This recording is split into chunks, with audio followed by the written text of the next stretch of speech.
Hello student, आज हम 10th class में बालों की संरचना का अध्ययन करेंगे। देखिए, जो एक ब्यूटी थेरेपिस्ट होती है वो अपने क्लाइंट को अनेक प्रकार की सेवाएं प्रदान करती है, जैसे कि थ्रेडिंग, वैक्सिंग और हेयर से रिलेटेड अनेक ट्रीटमेंट प्रदान करती है। तो इसके लिए उसे बालों की संरचना का ज्ञान होना बहुत ही ज़रूरी है, ताकि वो अपने क्लाइंट को और भी अच्छी सेवा प्रदान कर सके। तो देखिए, हम बालों की संरचना को उस डायग्राम के माध्यम से समझेंगे।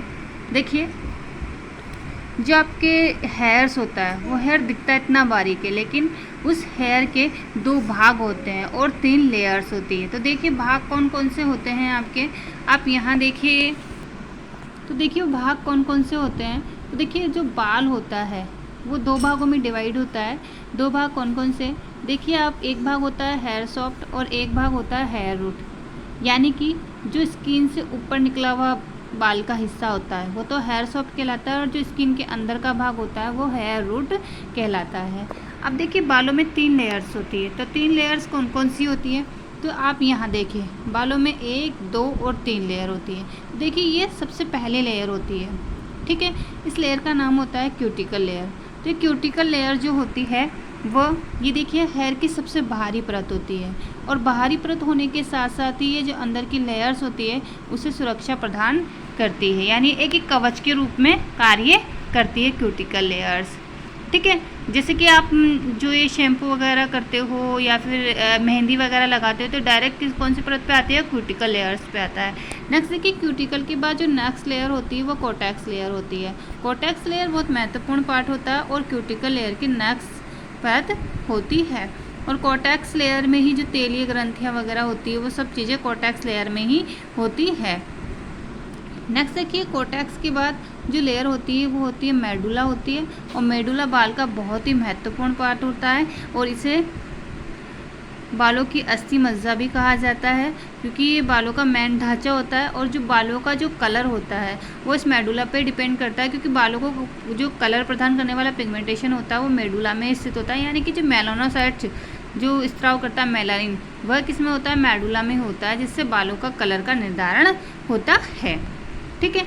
नेक्स्ट आप देखिए, जो ये बालों की जड़ है इसको जो ये घेरे रहता है ये क्या कहलाता है, हेयर बल्ब कहलाता है। और बालों के नीचे आपने कभी देखा होगा कि एक वाइट वाइट सा गोलाकार आकृति का एक पदार्थ होता है, ये पदार्थ क्या कहलाता है, आपका पेपिला, हेयर पेपिला कहलाता है। नेक्स्ट देखिए आगे, बालों के वृद्धि चक्र, ठीक है। देखिए, जो हमारे बाल होते हैं, ऐसा तो नहीं है कि उनकी वृद्धि एक समय होकर रुक जाती है, नहीं होती ना, एक चक्र के बाद इनकी वृद्धि निरंतर चलती रहती है। जो हमारा बाल होता है वो प्रति माह 1.25 सेमी या फिर आधा इंच वृद्धि करता है, ठीक है। अब लगातार ऐसा तो है नहीं कि हमारा एक बाल उगा है तो वो लंबे समय तक वही चलता रहेगा, ऐसा नहीं होता है। निरंतर एक बाल उगता है और एक बाल गिरता है, ऐसा एक चक्र चलता रहता है। तो देखिए, चक्र किस तरह से चलता है, वृद्धि चक्र। तो देखिए, सबसे पहला जो चरण होता है इसमें एनाजन होता है, ठीक है।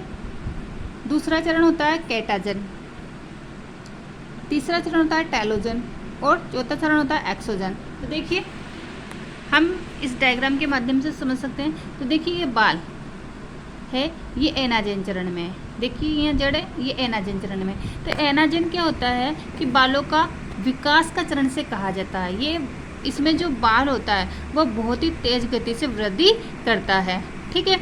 तो यानी एनाजन एक विकास का चरण हो गया जिसमें बाल बहुत तेज गति से विकास करता है। नेक्स्ट आपका देखिए कैटाजन।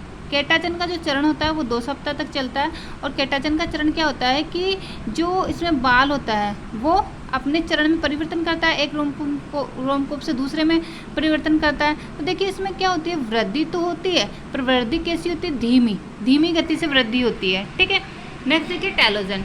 टेलोजन क्या होता है, ये जो टेलोजन चरण होता है इसे विश्राम की अवस्था कहा गया है, ये 3 से 4 माह चलता है। तो देखिए, यहाँ पे ये बाल जो होते हैं इनकी वृद्धि जो है ना रुक जाती है, विश्राम की अवस्था में आ जाता है।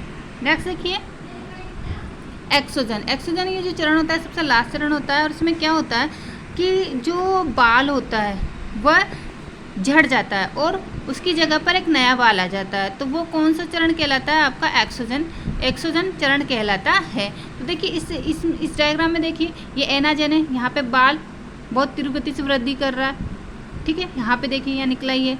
नेक्स्ट देखिए केटाजन, यहाँ बाल वृद्धि तो करा है पर बहुत धीमी गति में वृद्धि कर रहा है। टेलोजन, यहाँ पे बाल विश्राम की अवस्था में आ गया है। और एक्सोजन, जहाँ पर नया बाल उग चुका है और पुराना बाल झड़ चुका है।